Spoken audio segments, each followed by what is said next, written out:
Hey, how are you? I've been trying to make YouTube work for me for over a decade, but I've never really talked about why I decided to start YouTube again in 2025 and what's different this time. My first experience with YouTube was way back in 2012. It was when YouTube was in its younger days, and I was in high school at this time. I was in my senior year, and I was doing this project. It was my senior project of high school, and I was trying to build, I was building a scale model, and as well as doing the model, I also decided to document the process of building a scale model.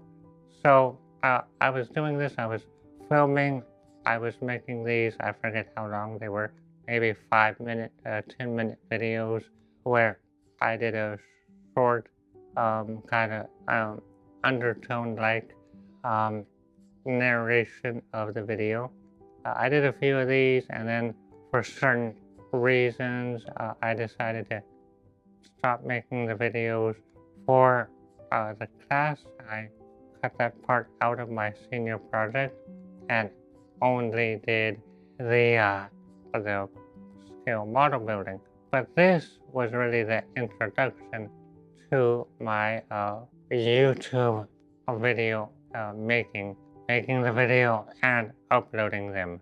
So that channel, that first channel, is now gone. But then fast forward to 2014, and I decided to give it a real go at YouTube. I had, in this time, graduated high school, and I started making these hyper realistic time lapses of my drawings. Now, I talked about this in a previous video, how it would take a month at least to make a drawing, and during this I would film the time lapse. These were time lapse videos that would last around 4 minutes in length, and they had a music background to them, no narration or anything like that. So I did these. Like I said, the problem was the time that it took to make one video. It would take like a month to make the video, and then I would upload it. So that way I wasn't very consistent, for one thing, because I wasn't I wasn't ever able to produce a lot of videos because it took me too much time to make any, or to make many.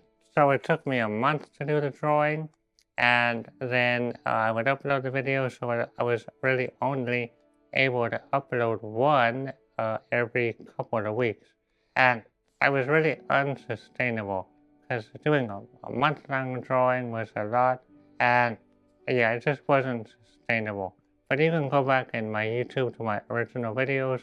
There's one of a tiger, there's one of Greenville, South Carolina, where I live. There's one of a cable car, and some of those old ones are the original videos I made on this channel. So then from 2014 through 2019, I would do these bursts of doing these time-lapse videos of animals, mostly some scenery, and I would do these, and then I would get bored or distracted or discouraged and stop. And so I never was really consistent, and that's so important here on YouTube. So I was never really consistent enough to grow and to build momentum. So another negative, for me at least, I think, was I never talked in my videos. They were always music, background music, and that was, the style at that time for me and for others. That was what I was going for, but because I didn't feel comfortable with my voice, due in part to my disability, I never did any type of real narration at any consistent level. So that was one thing that I wish I could have done before, but at that time I didn't. So now we fast forward to 2022. I decided in this time had some health changes that actually helped me breathe better and therefore be able to talk better.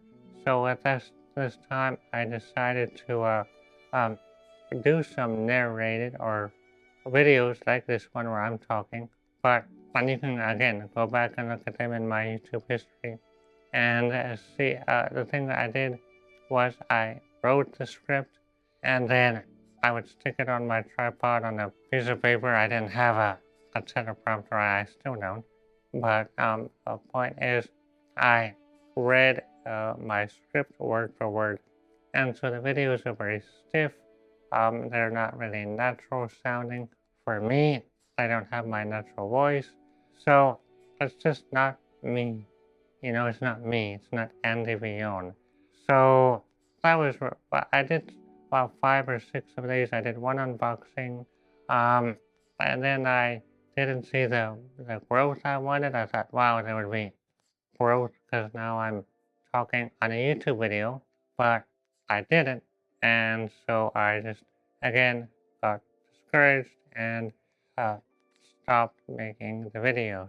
So now fast forward again to late 2025, in other words last year from when I'm recording this video, and at this time I was getting really discouraged with outschool.com, where I was on a virtual teacher, art teacher, and then I was getting kind of irritated with skillshare.com, where I had some video or have some videos, and so I said I want to do something different in a way, and I said I know how to make videos, I know how to teach, and I love YouTube.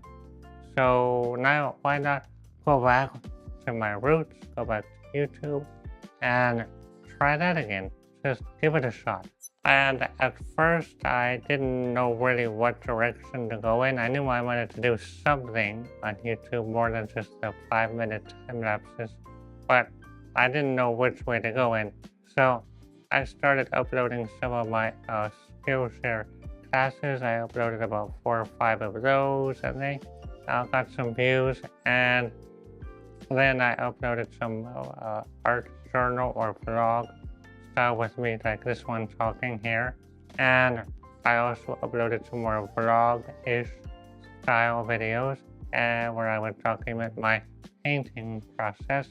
And I noticed that the ones where I talked and had like a natural conversation performed and did a lot better, and I actually enjoyed making them more than the vlog style where I was documenting a drawing or painting process. And ultimately I enjoyed making these type of art journal style videos even more than other types of videos. So these videos were shared experiences, stories I tell, things like that. They perform better, and ultimately I enjoyed them. I enjoyed making them more. I really leaned into this type of video and really focused on this over the next few months, going into right now, the present. By the way, my name is Andy. I'm a fine artist. I share tips on creativity and art. And if you found these videos helpful to you, be sure to leave a like and subscribe. So what's different now? Well, now I'm focusing on consistency, on sitting down, talking to the camera, making a video, and then uploading, or editing and then uploading, and just telling a story. And it takes me about maybe half an hour to film by the time I set up and film, and then another hour, hour and a half to edit and all of that. So I focus on storytelling, on being natural on camera, on just telling my story. And you know, I've loved YouTube since way back in 2008 when I was young and I first got into YouTube, and it was really first starting out. It was the young infancy days of YouTube, and creators like Casey Neistat, like Marquez Brownlee, other ones that I've followed for many years, and the storytelling, the way they're natural on camera, they're like a friend. They're just like a, you know, you can feel like a friend with these people. And that's kind of my goal of making these videos, trying to be me on camera, just being natural and being me. Now, right now, I'm not really making money on YouTube, and right now, that's not really my goal. Ideally, I'd like it to be one day, but I'm just doing it now for the creativity, for telling my story, for leaving kind of like a art journal. That's why I have these called art journals. They're like my um, ideas on creativity and art, more of the philosophical side of art. Because there's plenty of videos about how to draw, and I want to give my feelings, my opinions, I guess, my ideas on art and creativity. So my goal right now is just to upload one video every week. That's really simple. Sit down, record, edit, upload in under maybe 2 hours, and I'm done. But do it consistently, one video every week. So yeah, that's my story in a nutshell. A lot of starting, a lot of stopping over the years on YouTube, but now it feels different.